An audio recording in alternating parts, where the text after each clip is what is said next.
वन्दे भगवतीं देवीं श्रीरामं च जगद्गुरुं पादपद्मे तयोः श्रुत्वा प्रणमामि मुहुर्मुहुः।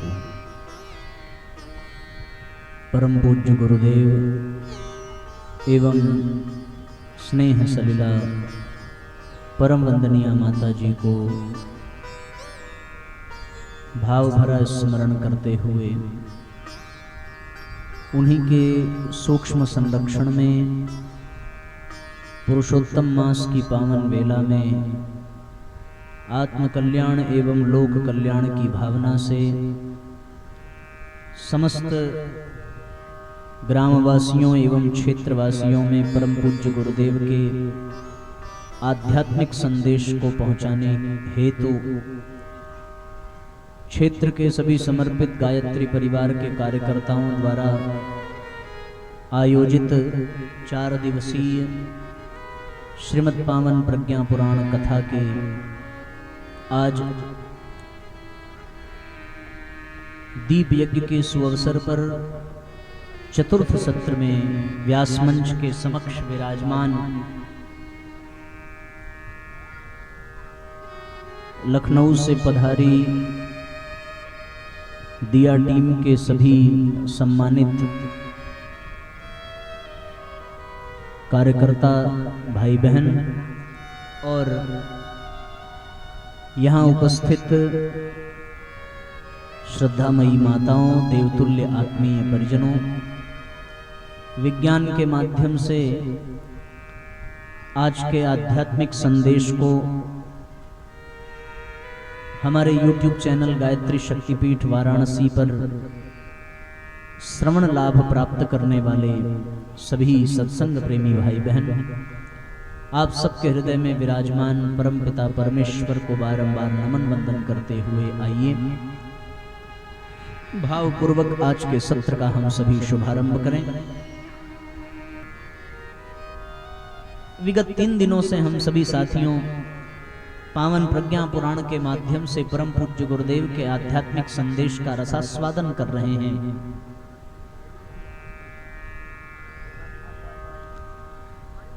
और प्रथम सत्र में जहां हम सबने पावन प्रज्ञा पुराण एवं अन्य समस्त शास्त्रों का तुलनात्मक विवेचन किया था कि किस प्रकार से पावन प्रज्ञा पुराण कथा हम सबके लिए अत्यंत उपयोगी है।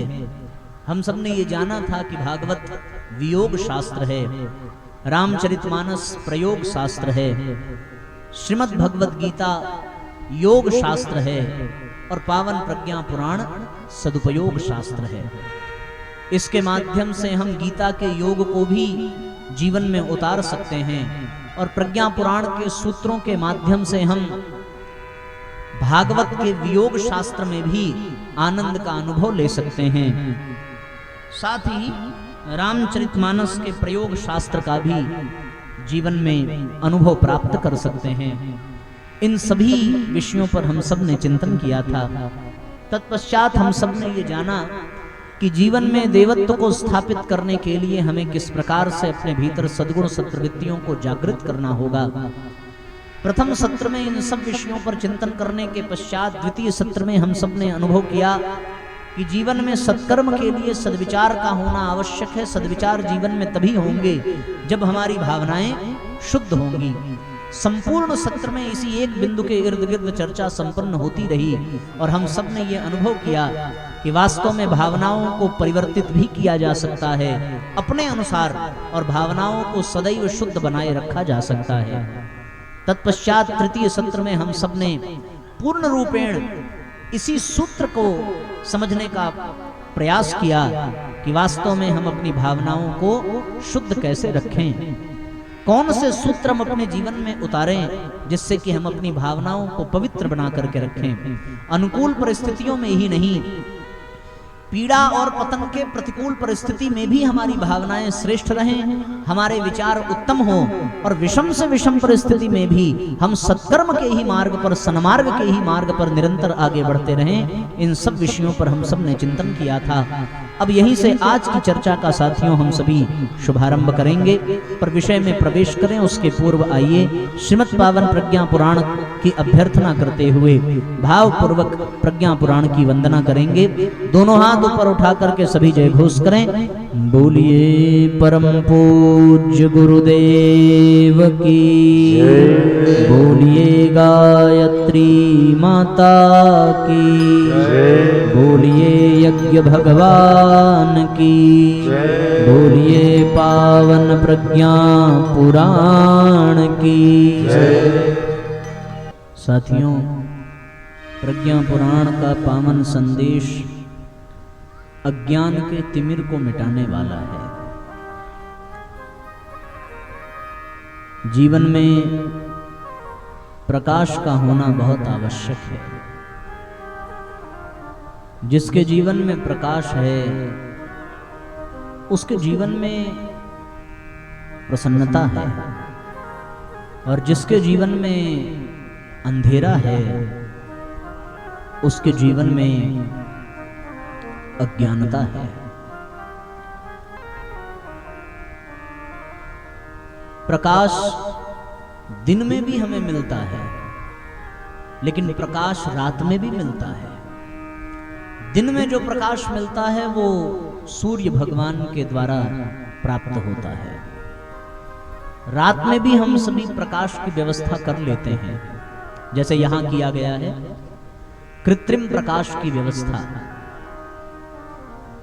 दिन के सूर्य का उजाला हमें प्रसन्नता देता है, पर रात का ये कृत्रिम उजाला बिजली के द्वारा, बल्ब के द्वारा, ये हमें प्रसन्नता नहीं देता, परेशानी देता है। सूर्य के प्रकाश में कीड़े मकोड़े नहीं आते, लेकिन बिजली के प्रकाश में, कृत्रिम प्रकाश में कीड़े मकोड़े ही आते हैं।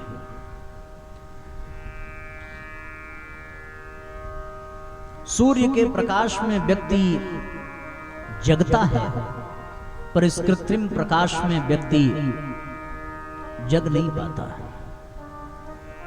इसलिए साथियों, हमें सूर्य के प्रकाश का चिंतन करना चाहिए, सूर्य के प्रकाश का ध्यान करना चाहिए।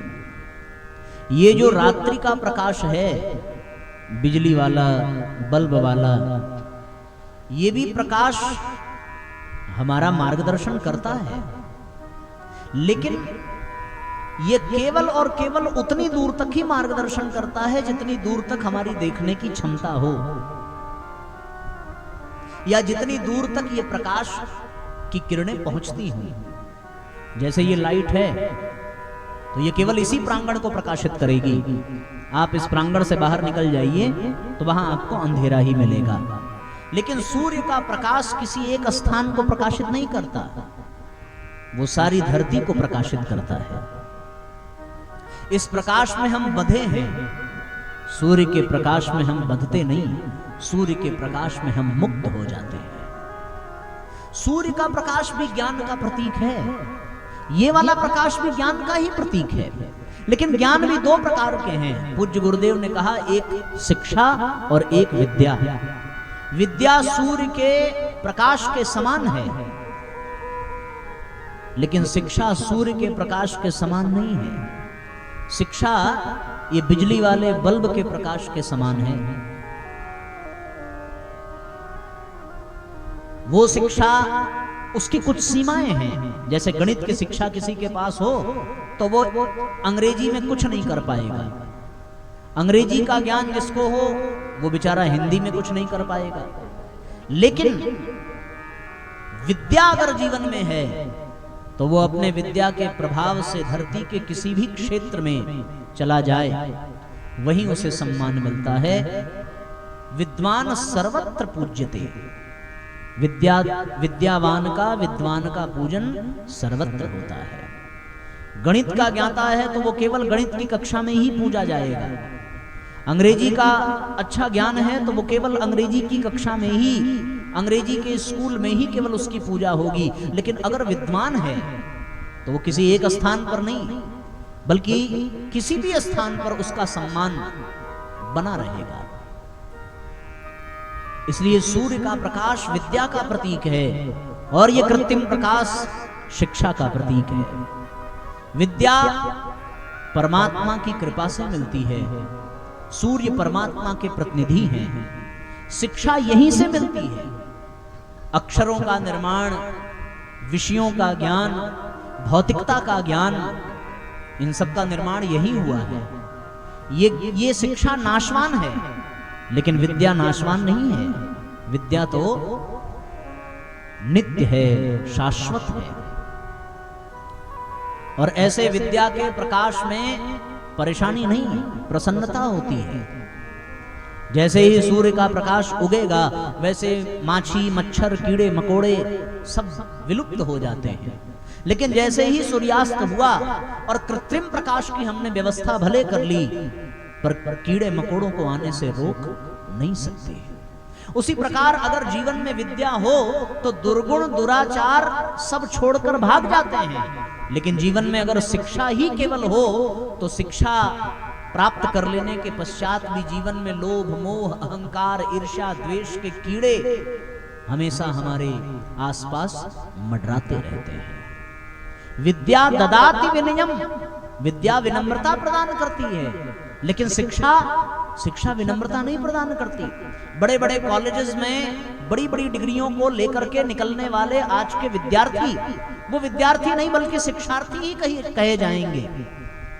और वो डिग्री लेने के बाद जब निकलते हैं तो उनके भीतर विषयों के, विकारों के, क्रोध के, वैमनस्व के, ईर्ष्या के, द्वेष के बहुत सारे दुर्गुण विकसित हो चुके होते हैं।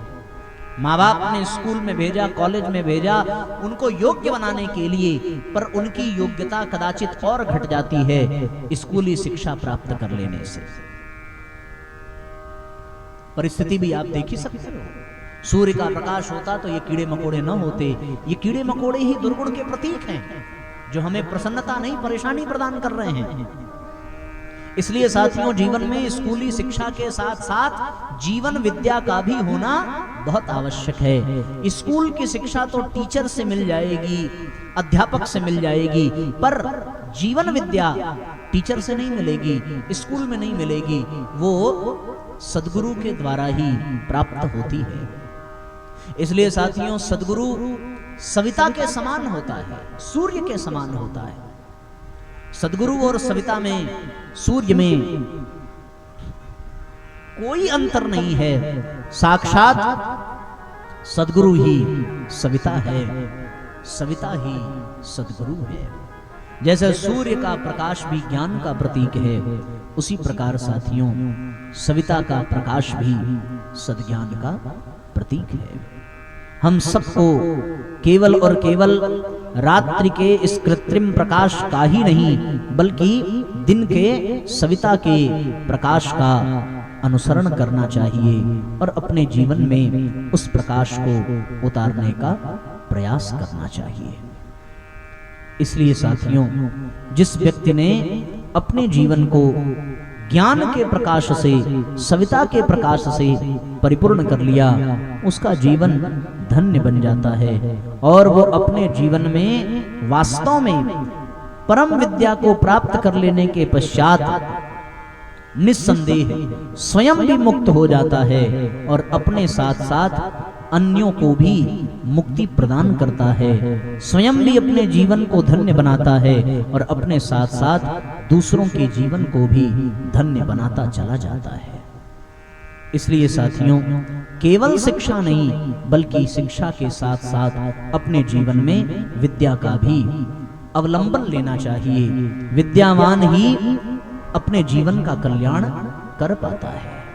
सा विद्याया विमुक्तये, शास्त्र कहता है कि जिसके जीवन में विद्या है वही समस्त दुर्गुणों से, समस्त बंधनों से मुक्त हो सकता है, और जिसके जीवन में कदाचित विद्या का अभाव है उसका जीवन कभी भी मुक्त नहीं हो सकता। वो सदैव बंधनों में, विकारों में, विषयों में घिरा ही रहता है, परेशान ही रहता है। न चौर्य चौर्यम न राज्यहारम न भातृभाज्यम न च भारकारी व्यय कृते वर्धते एव नित्यम विद्याधनम सर्वधनम प्रधानम। विद्या का वो धन है जिसे प्राप्त कर लेने के पश्चात इस धन को न चोर चुरा सकता है, न भाई बांट सकता है, न राजा हरण कर सकता है, न ही इसको ग्रहण करने पर इसका भार बढ़ता है। व्यय कृते वर्धते एव नित्यम, बांटने से ये और बढ़ता चला जाता है।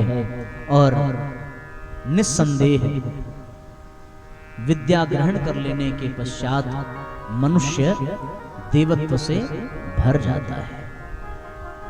इसलिए साथियों, जीवन में ज्ञान बहुत आवश्यक है और वो ज्ञान गुरु की कृपा से ही मिलता है।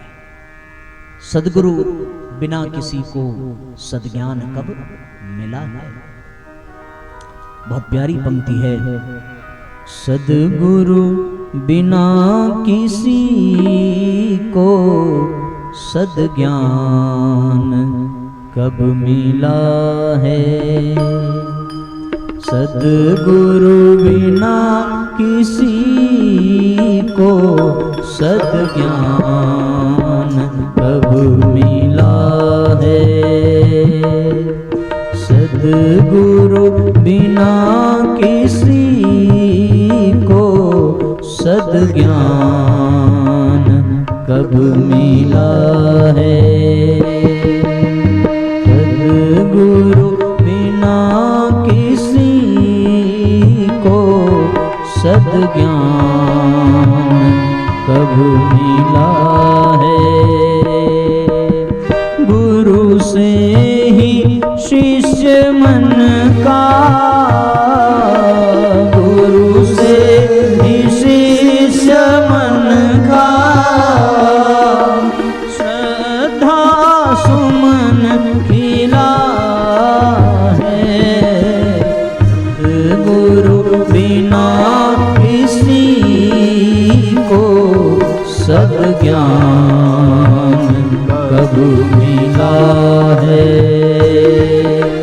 सद्गुरु बिना किसी को सद्ज्ञान कब मिला है।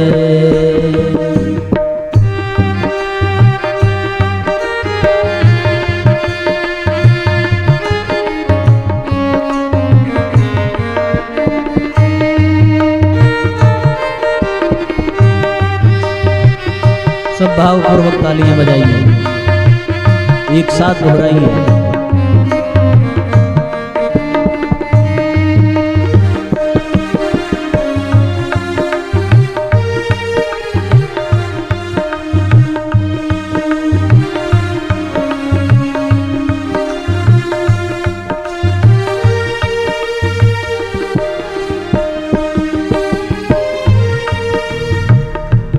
गुरु कल्प वृक्ष भी है, अमृत भी और पारस। गुरु कल्प वृक्ष भी है, अमृत भी और पारस। शुभ शक्ति स्रोत गुरु है, गुरु ही परम सुधारस। शुभ शक्ति स्रोत गुरु है, गुरु ही परम सुधारस। गुरु ही परम सुधारस। गुरु से ही आस्त जग का अध्यात्म बल मिला है। गुरु से इस जगत को अध्यात्म बल मिला है।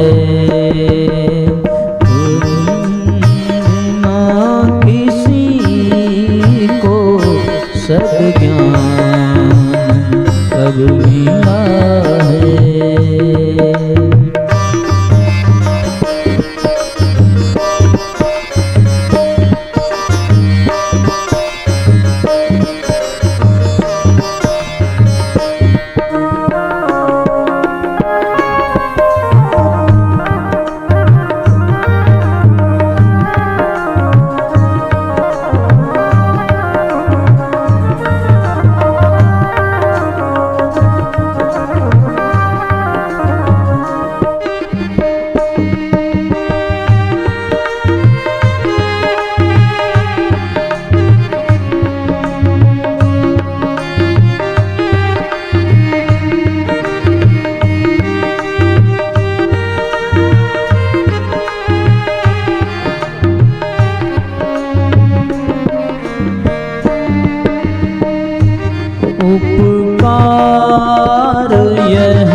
गुरुवन समीप आए, अपनी शरण लगाया, तन मन में है समाए, अपनी शरण लगाया, तन मन में है समाए, तन मन में है समाए,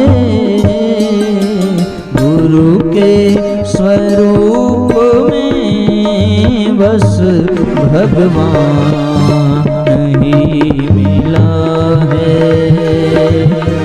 गुरु के स्वरूप में बस भगवान ही मिला है, सद्गुरु बिना किसी को सद्ज्ञान कब मिला है, सद्ज्ञान कब मिला है, सद्ज्ञान कब मिला है। तो साथियों, सद्गुरु के बिना सद्ज्ञान संभव नहीं है। जिस प्रकार सविता ज्ञान का प्रकाशक है सूर्य, उसी प्रकार सद्गुरु भी ज्ञान के ही प्रकाशक है। भगवान सूर्य सवेरे जग करके प्रकाश देते हैं, उसी प्रकार सद्गुरु भी प्रकाश, गुरु शब्द का अर्थ ही है प्रकाश की ओर ले जाने वाला। गुकारस्तंधकारस्य रुकारस्तेज उच्यते, अज्ञानग्रासकं ब्रह्म गुरुरेव न संशयः। गुकारस्तंधकारस्य, गु यानी अंधकार और रु यानी प्रकाश, जो हमें अंधकार से प्रकाश की ओर ले जाए, वही गुरु है। अज्ञानग्रासकं ब्रह्म गुरुरेव न संशयः। सद्गुरु हमारे अज्ञान के अंधकार का नाश कर देता है, गुरु की कृपा से ही होता है। दूसरा, सूर्य हमें प्रखरता प्रदान करता है, प्रखरता। और साथियों, परम पूज्य गुरुदेव भी साक्षात प्रखर प्रज्ञा के स्वरूप हैं। जैसे सूर्य प्रकाश देता है, वैसे गुरु भी प्रकाश देता है। जैसे सूर्य प्रखरता प्रदान करता है, वैसे पूज्य गुरुदेव भी साक्षात प्रखर प्रज्ञा के ही स्वरूप है। सूर्य अंधकार का नाश करता है। किसका नाश करता है? अंधकार का। और सद्गुरु अज्ञान का नाश करता है। यत् सत्येन जगत सत्यम यत् प्रकाशेन भाति तत्। जिसके ज्ञान से, जिसके प्रकाश से यह सारा जगत हमारे सामने परिलक्षित होता है, वह ज्ञान ही सद्गुरु का ज्ञान है।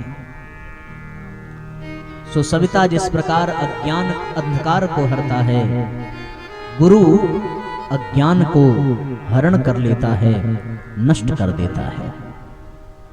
इसलिए हम सभी अज्ञान के अंधकार से यदि बचना चाहते हैं, तो हमें सूर्य के समान ही सद्गुरु को अपने जीवन में धारण करना चाहिए।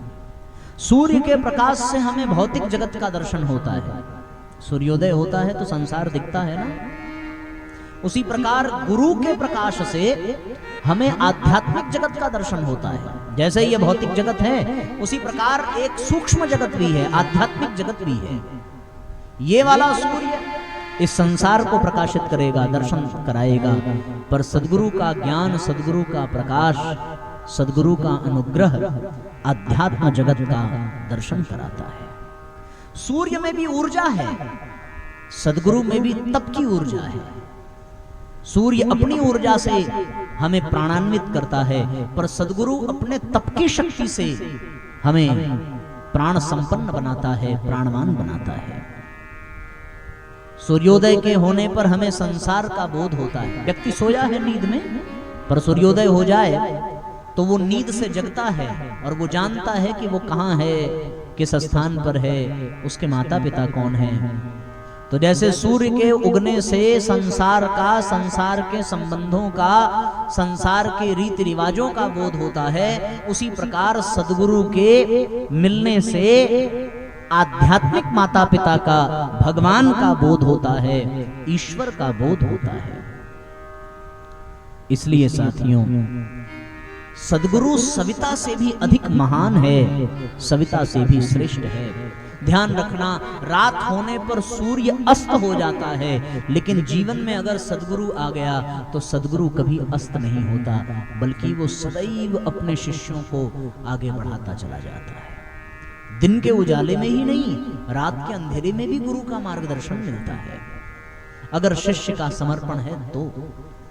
इसलिए साथियों, जीवन में सद्गुरु का होना सूर्य के होने से भी अधिक आवश्यक है, ये जान लीजिए। रात के अंधेरे में चंद्रमा का प्रकाश हमें मिलता है, लेकिन वो चंद्रमा का प्रकाश भी सूर्य के प्रकाश से पाया हुआ है।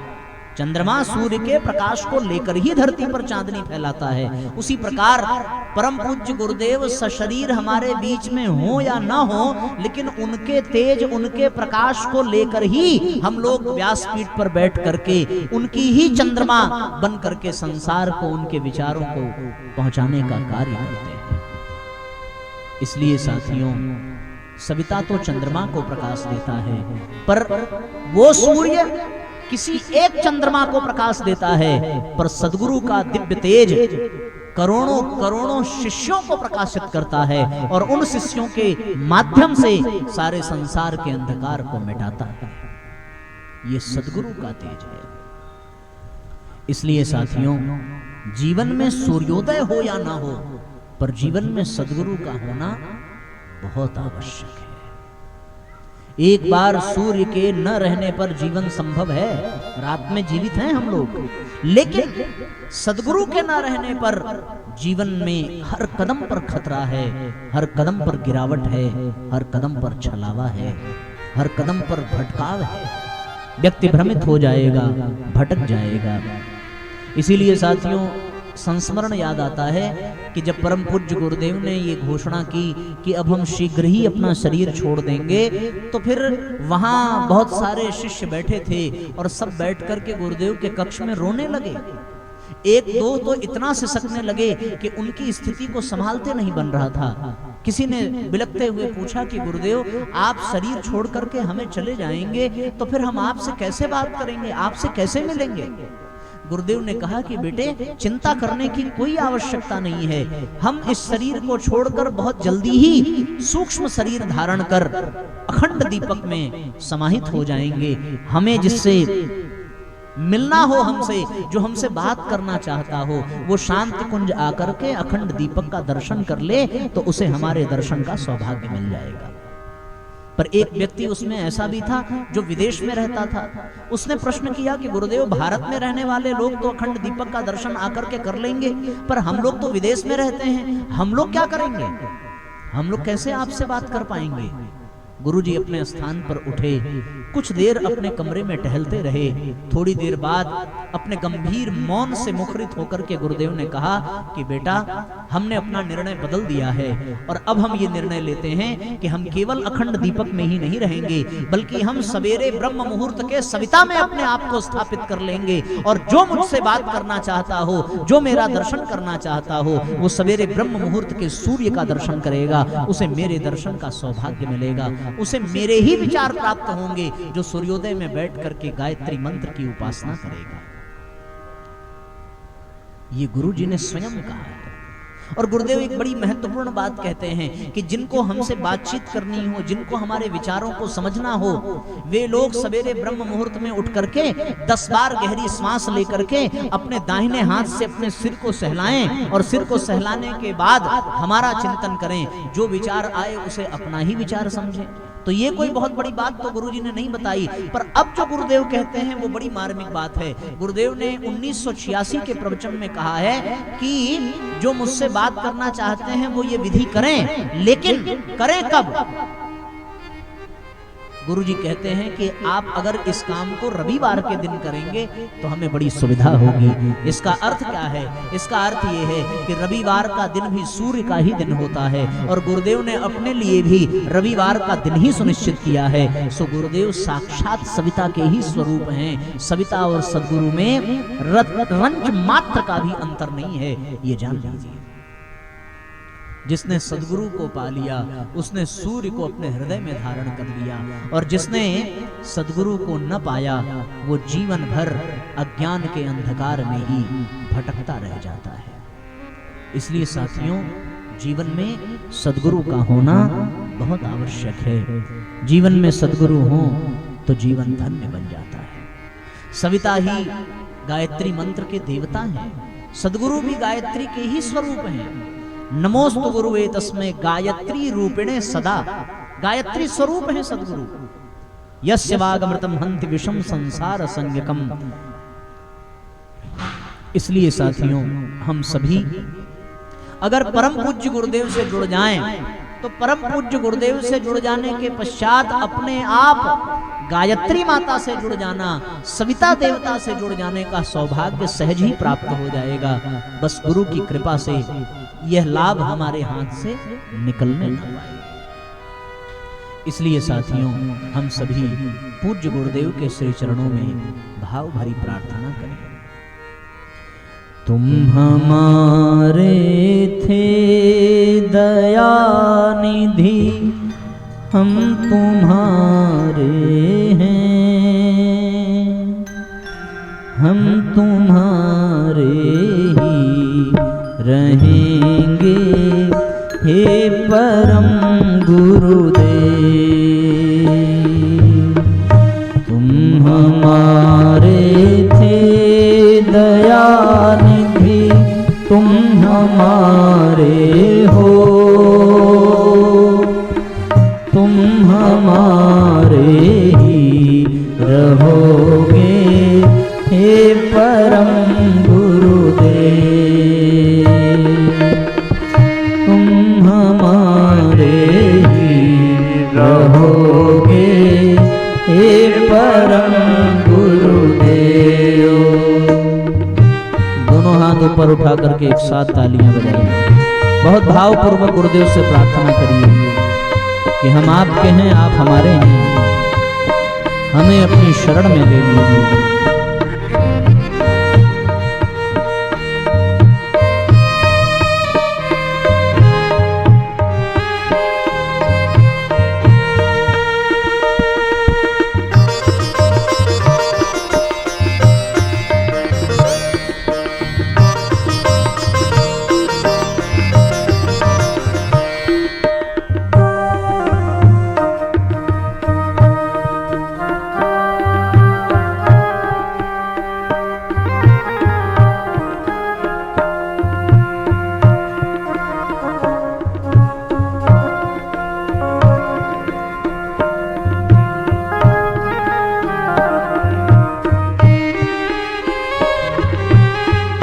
बोलो गुरुवर तुम्हें छोड़ कर किसका गहे सहारा, गुरुवर किसका गहे सहारा।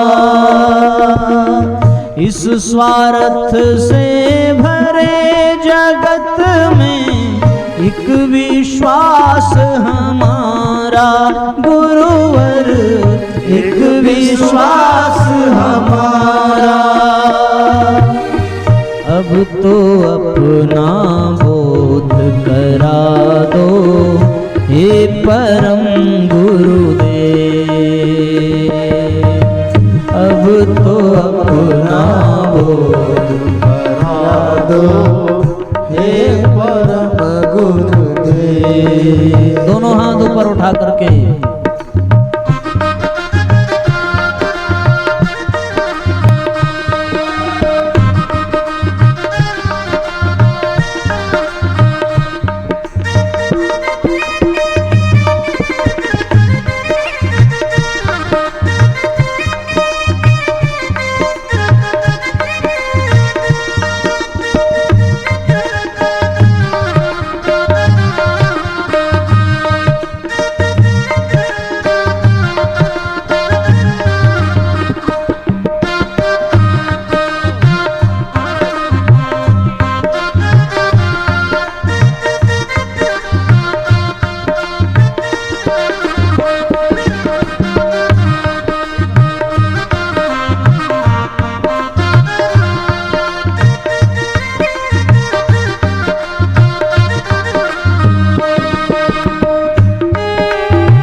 दुनिया छूटे तुम ना छूटो, जोड़ो ऐसा नाता गुरुवर, जोड़ो ऐसा नाता,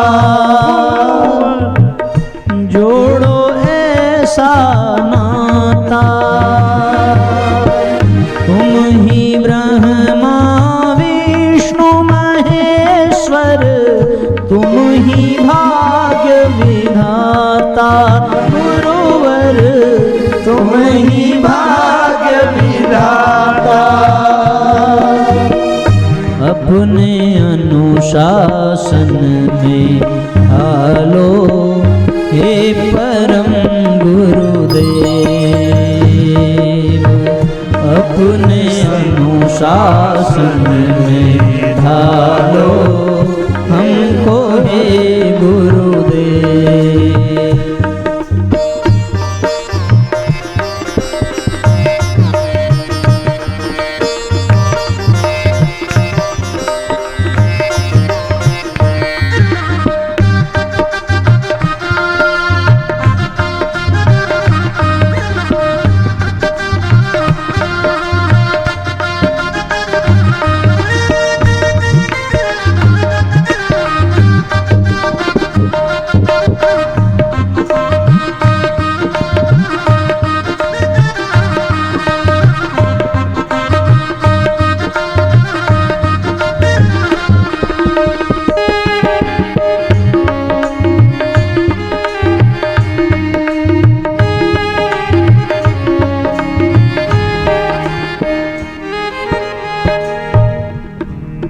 वेद मूर्ति तुम तपोनिष्ठ तुम हो ऋषि अवतारी गुरुवर, तुम हो ऋषि अवतारी।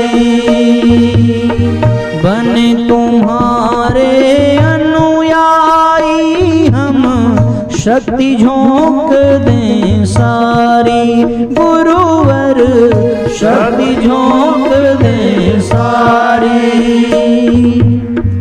बलिदानी वीरों के जैसा, बलिदानी वीरों के जैसा हमें गढ़ो गुरुदेव, बलिदानी वीरों के जैसा हमें गढ़ो गुरुदेव। तुम हमारे थे दयानिधि, तुम हमारे हो, तुम हमारे ही रहोगे हे परम गुरुदेव।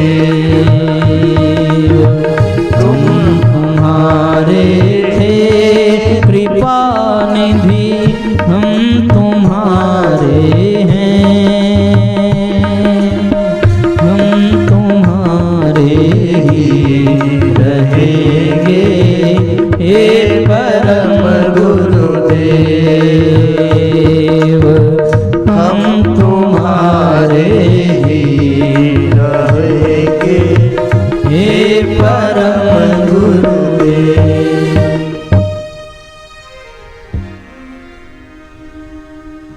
साथियों,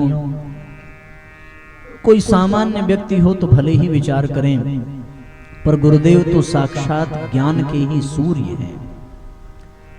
वो ऐसे कि इस धरती पर शायद ही ऐसा कोई व्यक्ति हो जिसने 3200 से भी अधिक पुस्तकें लिखी हैं। न केवल 3200 पुस्तकें लिखी, बल्कि साथियों 18 पुराण के पश्चात 19वें पुराण के रूप में पावन प्रज्ञा पुराण लिखा पूज्य गुरुदेव ने। गायत्री मंत्र के विषय में जितने भी प्रश्न हो सकते हैं, जितनी भी शंकाएं हो सकती हैं, उन समस्त शंकाओं के समाधान हेतु गायत्री महाविज्ञान जैसा अनुपम ग्रंथ पूज्य गुरुदेव ने लिखा। चारों वेदों, 108 उपनिषद, 6 दर्शन और समस्त स्मृतियों का, समस्त पुराणों का हिंदी में भाष्य किया है परम पूज्य गुरुदेव ने। ऐसी अद्भुत प्रतिभा इस धरती पर कहीं और दिखाई नहीं पड़ती। परम पूज्य गुरुदेव के भीतर सागर जैसी गहराई है तो हिमालय जैसी ऊंचाई है। ऐसे दिव्य संरक्षण से जो अपने आप को जोड़ता है उसका जीवन परम सौभाग्य के सूर्योदय को अनुभव कर पाता है। आज साथियों, सवेरे के सत्र में दीक्षा संस्कार का क्रम संपन्न इसलिए न हो सका क्योंकि भयंकर तूफान और बारिश के कारण संक्षिप्त विधि से बहुत सीमित स्थान में गायत्री यज्ञ का क्रम संपन्न करना पड़ा। इसलिए हमने ये सुझाव दिया था कि दीक्षा संस्कार के जो भी क्रम हैं वो सायंकालीन सत्र में दीप यज्ञ में हम लोग संपन्न कर लेंगे। सो हम सभी इस क्रम से अपने आप को जोड़ने का प्रयास करें। ये सौभाग्य आपके गांव के हर व्यक्ति को, हर स्त्री को, हर पुरुष को मिले। और दीक्षा लेने के बाद अगर आप परम पूज्य गुरुदेव का अनुदान वरदान अपने जीवन में पाना चाहते हैं तो आपको साथियों केवल और केवल छोटा सा प्रयास करना पड़ेगा। और वो छोटा सा प्रयास ये करना पड़ेगा कि हम सब लोगों को नित्य गायत्री मंत्र की उपासना करनी पड़ेगी। रोज आप जिस भी देवी देवता की पूजा करते हैं आप बिल्कुल करिए, लेकिन सवेरे सूर्य भगवान का ध्यान करते हुए कम से कम, अधिक ना हो सके तो कम से कम 1 माला गायत्री मंत्र का जाप अवश्य करना चाहिए। केवल एक ही माला, 1 माला करने में 5 से 7 मिनट लगता है। अगर आप 1 माला गायत्री मंत्र, ऐसे तो गुरुजी ने 3 माला का विधान बताया है कि 1 माला गायत्री मंत्र अपने लिए करिए, 1 माला परिवार के लिए और 1 माला समाज के लिए।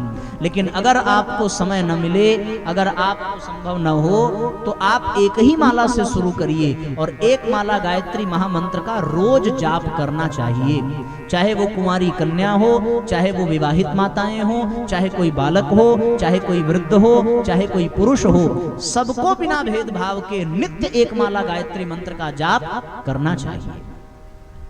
किस माला से गायत्री मंत्र का जाप करें? अभी आप पीछे जाएंगे, वहां साहित्य स्टॉल लगा है, आप वहां जाएंगे तो आपको चंदन की और तुलसी की माला मिलेगी। आप गायत्री मंत्र का जाप तुलसी की माला से कर सकते हैं या फिर चंदन की माला से। तुलसी की माला को श्रेष्ठ बताया गया, पर अगर तुलसी की माला न मिले तो चंदन की माला से गायत्री मंत्र का जाप रोज करना चाहिए। गायत्री मंत्र का जाप करने से, सूर्य का ध्यान करने से हमारे जितने भी दोष दुर्गुण हैं, विकार हैं, वो सब समाप्त होते चले जाएंगे।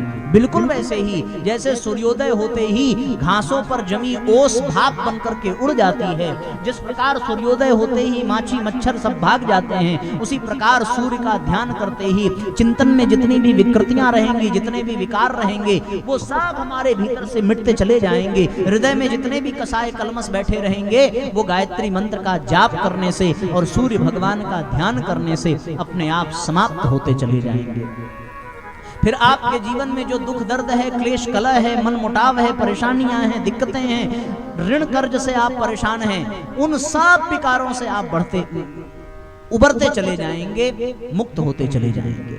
अब जितना आप गायत्री मंत्र का जाप करेंगे, जितनी देर तक आप सविता देवता का और पूज्य गुरुदेव का ध्यान करेंगे, उतना ज्यादा ही आपको लाभ मिलता चला जाएगा। तो कम से कम 1 माला करें। विधि हमने बता दी। जब आप माला करने बैठें तो पहले जल लेकर के जल को अपने शरीर पर छिड़क लीजिए। भाव करिए कि हम भीतर बाहर से पवित्र हो गए। 3 बार गहरी गहरी सांस ले लीजिए। भाव करिए कि अंदर जो दोष दुर्गुण विकार था सब बाहर निकल गया। चंदन हो तो चंदन लगा लीजिए, संभव हो तो घी का दिया जला लीजिए। एक पात्र में थोड़ा सा जल रख लीजिए, जल को ढक लीजिए और उसके पश्चात भाव पूर्वक नेत्र बंद करके गायत्री महामंत्र उच्चारण करना प्रारंभ कर दीजिए। दाहिने हाथ से माला लेकर के माला करना शुरू कर दीजिए। कब करें? इसके लिए सबसे उत्तम समय पूज्य गुरुदेव ने बताया ब्रह्म मुहूर्त का। सवेरे 5:30 बजे से लेकर के 7:30 बजे के बीच में अगर आप गायत्री मंत्र की माला करते हैं तो आपको मात्र 10 दिन में ही अपने जीवन में परिवर्तन समझ में आने लगेगा। कब से कब तक? 5:30 से 7:30। जितना जल्दी करेंगे उतना ज्यादा लाभ मिलेगा और जितना देर करेंगे उतना कम लाभ मिलेगा।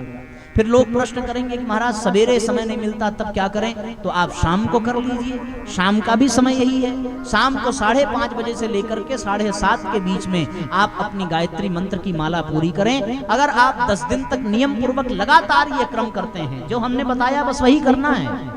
जल का छिड़काव करिए, 3 बार गहरी सांस लीजिए, जल छिड़कते समय भाव करें कि हम भीतर बाहर से पवित्र हो गए। श्वास 3 बार ले लें गहरी गहरी, तो भाव करें कि हमारे अंदर के दोष दुर्गुण दूर हो गए। चंदन लगा लीजिए, दीपक जला लीजिए, कुछ प्रसाद इत्यादि चढ़ा दीजिए, फूल हो तो फूल चढ़ा दें, अक्षत हो तो अक्षत चढ़ा दें, जो आपकी श्रद्धा हो। और आप कमर सीधी कर लें, दोनों हाथों को अपने नेत्र बंद करके, मेरुदंड सीधा करके, अपने दाहिने हाथ में माला लेकर के गायत्री मंत्र का जाप करना प्रारंभ कर दीजिए। और सूर्य भगवान का ध्यान करिए। कौन से सूर्य भगवान का? उगते हुए सूर्य भगवान का। और भाव करें कि सूर्य का प्रकाश हमारे शरीर में, हमारे मस्तिष्क में प्रवेश कर रहा है। हम भीतर और बाहर से प्रकाश से भरते जा रहे हैं। बस इतना ही करना है। सवेरे आप माला करें तो पूरब दिशा में मुंह करके, शाम को माला करें तो पश्चिम दिशा में मुंह करके। कोई स्वच्छ स्थान हो या फिर पूजा घर हो या किसी मंदिर में, गायत्री मंत्र जपने के लिए सर्वश्रेष्ठ स्थान कहाँ बताया गया है? मुख्य स्थान बताया, या तो किसी शिवालय में जहाँ शिवलिंग की स्थापना हो वहाँ गायत्री मंत्र का जाप किया जाए, या गंगा नदी के किनारे किया जाए, या किसी गौशाला में जहाँ शुद्ध वेद लक्षणा देसी गाय हो वहाँ गायत्री मंत्र का जाप किया जाए, या गायत्री माता के मंदिर में जाप किया जाए, या पीपल के वृक्ष के नीचे गायत्री मंत्र का जाप किया जाए। तो साथियों, इस स्थान पर गायत्री मंत्र का जाप करने से 1000 गुना लाभ प्राप्त होता है। और कहीं स्थान ना हो तो आप अपने घर में ही पूजा घर में बैठ करके करिए। पूजा घर में भी जगह ना हो तो आप अपने घर की छत पर स्वच्छ स्थान देख करके बैठ जाइए और सूर्य भगवान की ओर मुंह करके आप रोज गायत्री मंत्र की कम से कम 1 माला का जाप करिए। अगर आप 1 माला गायत्री मंत्र का रोज जाप करते हैं तो साथियों विश्वास मानिए, आपके जीवन में जो भी परेशानी है आपको उसमें 10 दिन के अंदर अपने आप लाभ समझ में आने लगेगा। ये विधि हम एकदम स्पष्ट आपसे बता रहे हैं। केवल 10 दिन में आपको पूरा लाभ मिलने लगेगा। 10 दिन के बाद आपका मन भी माला में लगने लगेगा। और करना केवल इतना ही है। आपने पूरी कथा ध्यान से सुनी या ना सुनी, पर अगर आपने ये नियम बना लिया कि गायत्री मंत्र की आप केवल 1 माला करेंगे रोज, तो आपको इसका लाभ मिलेगा। वो साहित्य स्टॉल कहीं चला गया क्या? हा? चले गए? अरे अच्छा अच्छा, ठीक है, संक्षिप्त करा देंगे। तो ये साथियों नियम पूर्वक गायत्री मंत्र का जाप आपको करना है। बस ये आपने विधि अपना ली तो आपका जीवन धन्य बन जाएगा। अब हम लोग संस्कारों का क्रम प्रारंभ करेंगे, उसके बाद फिर दीप यज्ञ का क्रम संपन्न करके आपको प्रसाद देकर के विदा करेंगे।